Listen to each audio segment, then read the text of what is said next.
주님께서 여러분과 함께 또한 사제의 영과 함께 루카가 전한 거룩한 복음입니다. 주님 영광 받으소서. 그때 예수님의 어머니와 형제들이 예수님을 찾아왔지만 군중 때문에 가까이 갈 수가 없었다. 그래서 누가 예수님께 스승님의 어머님과 형제들이 스승님을 뵈려고 밖에 서 계십니다 하고 알려드렸다. 그러자 예수님께서 그들에게 이르셨다.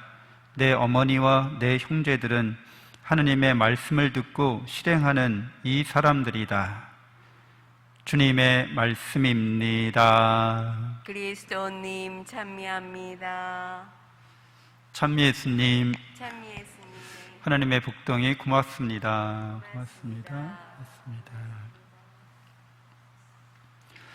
오늘 예수님의 어머니 마리아와 형제들이 예수님을 만나러 오는데 예수님께서 가르침을 주고 계셔서 그 만남이 이제 이루어질 수 없게 된 거죠. 지금 이 장면을 보면. 그러면서 하느님의 말씀과 뜻을 실행하는 사람이 당신의 가족이라고 이렇게 얘기해 주십니다. 하느님께서는 당신의 형상대로 우리를 만드셨기 때문에 우리가 모두 하느님의 자녀들이죠. 그래서 우리가 모두 다 하느님의 말씀대로 살아야 되는 가족, 자녀로서 가족 공동체를 이루면서 살아가야 되는 존재들입니다. 하느님의 말씀을 듣고 실행하는 사람들, 성모님은 그러한 분이시긴 한데요. 이렇게 살아가는 게 쉽지 않다고 우리가 누구나 체험하게 되죠. 하느님의 말씀을 듣기보다는 우리가 마음속에서 여러 소리가 들린다는 거예요. 그리고 그 마음에서 들려오는 소리에 따라서 이렇게 살아가려고 한다는 거죠. 오늘 하루 동안 우리 마음에서 들려온 여러 소리들이 있겠죠. 대부분 이 마음의 소리들을 들어보면 좋은 소리는 거의 없어요. 궁시렁궁시렁 되는 소리를 많이 합니다. 아우, 왜 그러지? 이러면서 좀 아쉬운데, 답답해. 아니, 왜 저렇게 하는 거야? 그래서 마음의 소리에 이렇게 귀를 기울이다 보면 이제 우리 마음이 그 좋은 소리가 별로 없어서 말과 행동도 마음에 있는 걸 직설적으로 말하기는 어렵잖아요. 그러니까 말과 행동을 마음에서 들려오는 대로 하지 않고 좀 순화시켜서 좀 온건하게 이렇게 표현하려고 하죠. 그렇다면 이거 말하고 행동하는 것도 위성적이고 가식적인 면이 없지 않아 이제 발생하게 됩니다. 의도한 건 아니지만 그거를 마음에 있는 걸 그대로 얘기하면 사회생활이 안 되잖아요. 그러니까 사회생활은 정말 힘들고 어려운 일이라고 할 수 있겠습니다. 우리 자신이 이렇게 마음의 소리들이 많이 들려오는 거는 그 마음이라고 하는 것 자체가 뭔지를 알아야 돼요, 여러분들. 마음이라고 하는 것은 우리의 몸과 연동되어 있는 비물질적인 어떤 프로그램이라고 할 수 있어요. 그 몸과 마음은 서로 연동이 되어 있는데 몸과 마음은 하나님을 닮은 영적인 우리 자신이 하나님을 닮아가기 위해서 제한될 필요가 있는 거예요. 이런 이야기를 들으면 잘 이해가 안 가실 분도 많이 있으실 거예요. 이렇게 짧은 시간 내에 사실은 엄청 깊이 있는 얘기거든요. 그래서 저랑 한 1시간 반 정도, 1시간, 2시간 이내를 충분히 이야기를 하면서 설명드리면 좀 더 이해가 되실 수 있는데 강론 시간에 15분 이내에 이걸 설명드리는 것 자체가 무리가 있는 줄 알아요. 근데도 제가 계속 말씀드리는 거는 따로 이렇게라도 설명드리지 않으면 많은 사람들이 심리적 자아를 자기라고 알고 살아요. 궁시렁대고 있는 그 마음이 자기라고 알고 있어요. 그래서 결코 하나님의 말씀 따라 살아갈 수가 없게 돼요. 자기 정체성을 제대로 정립하지 못한다는 거예요. 육체적인 자아가 있죠. 이렇게 육체로서 제가 있잖아요. 그리고 이거 연동된 심리적인 자아가 있어요. 이런 육체적인 자아나 심리적인 자아는 제가 몇 번 말씀드렸는데 실체가 없는 거예요. 있다고 생각하시죠? 그냥 피상적으로? 그러나 이것은 실제하는 게 아닙니다.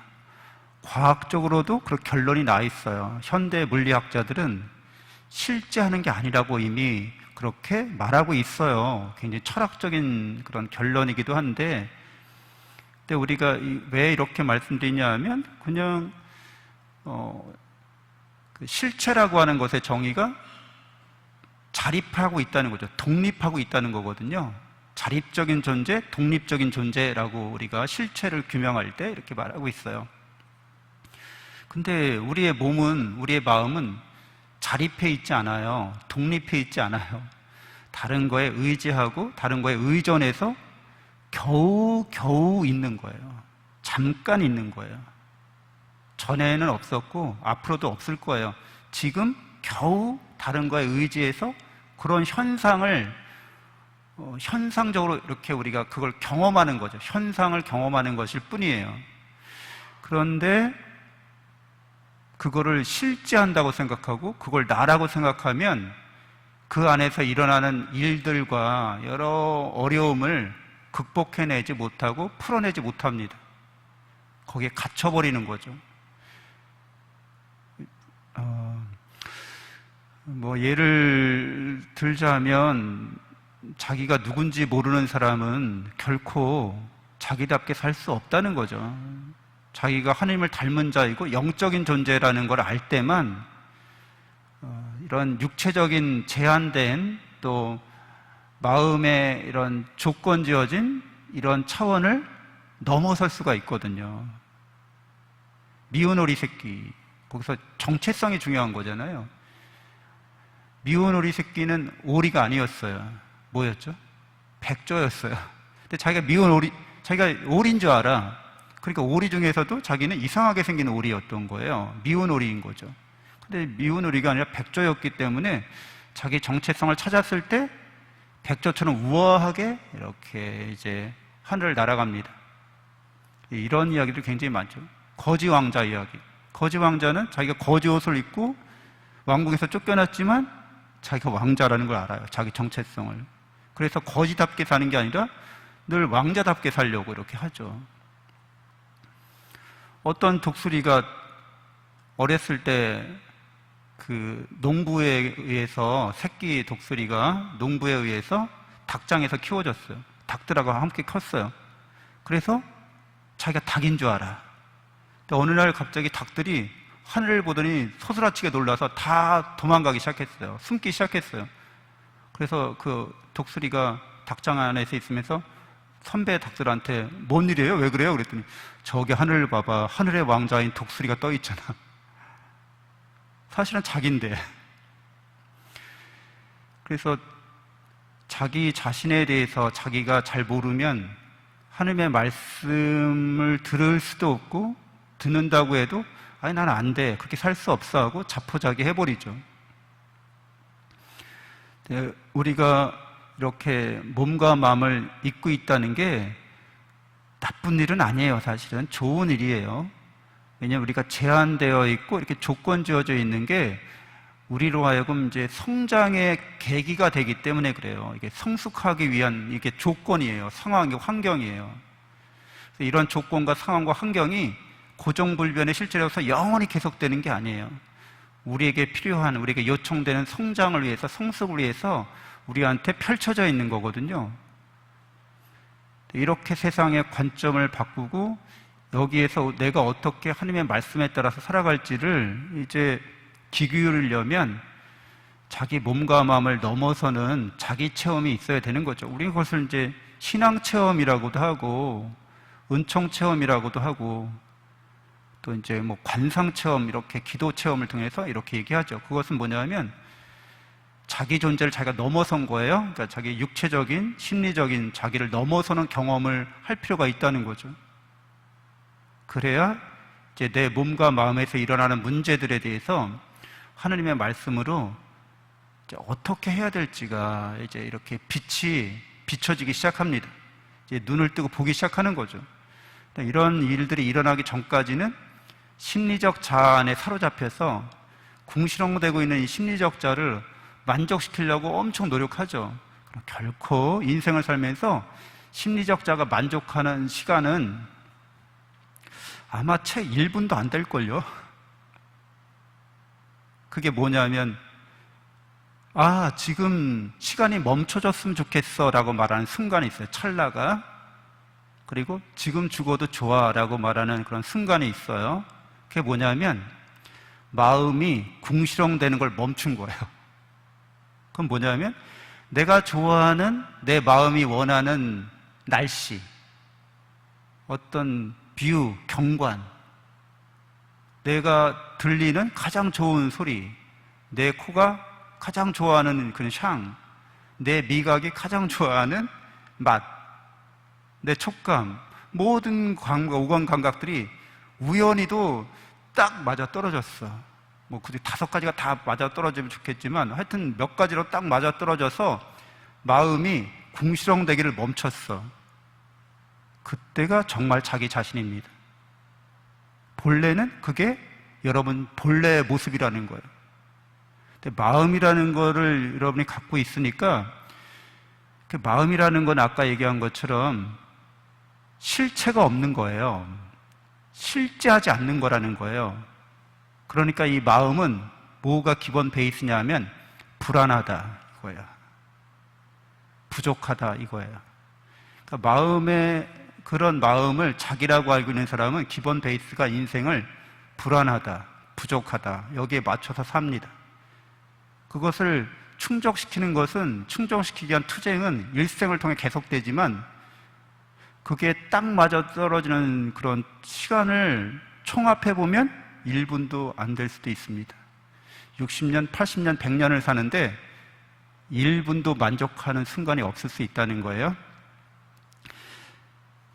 본래 자기 자신이 누군지를 알면, 그것을 체험하면 여기에 내가 매몰되지 않습니다. 심리적 이런 자아에 매몰되지 않고 심리적 자아를 성찰하면서, 지금도 여러분은 심리적 자아를 성찰하고 있죠. 자기를 들여다보고 있잖아요.